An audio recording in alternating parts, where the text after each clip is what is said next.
Well, this North Hollow subdivision was one of the neighborhoods hardest hit by that EF1 tornado that hit last night. You can see some of the debris and damage just behind me, lots of snapped tree limbs. Now, just to give you an idea of the strength of those winds last night, all you have to do is take a look at massive tree trunks like this one that have already been cut into pieces by residents cleaning up here in this neighborhood. Now, something like that falling on your home is going to cause quite a bit of damage, which is what we saw today. This homeowner here, for example, has lots of downed trees in his yard. They've started the cleanup process, but as you can see, there's still lots of work to be done.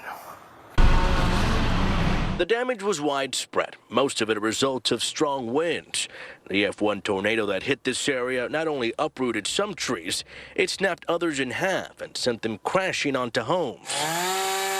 Fernando Fernandez and his family were doing what they could to clean up the mess. We've been here about 15, 16 years, and we went through hurricanes and everything else that nature can throw at us, and we've never had any damage like this. Fernandez says the damage to his roof was extensive and described just what that tornado sounded like. It sounded like a train, but then all of a sudden we just heard the tree broke through the window, and we got up and we looked outside, and the tree that we had outside, the pine tree, broke out from the ground.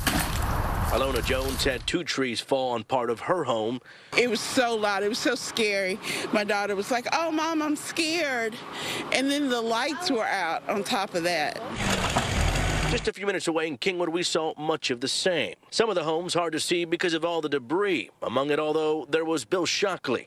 Shockley was not only helping out friends, but hoping to enlist others to do the same. The only thing I would say is, for those that are driving around and just looking at the damage, why don't you put on some gloves, come and move some branches. And just a scary night for folks again. They are thankful, though, that no one was injured. The cleanup here will continue tomorrow. We, of course, will be following up as this is a developing story. Live in Humble, Bill Barajas, KPRC 2 News.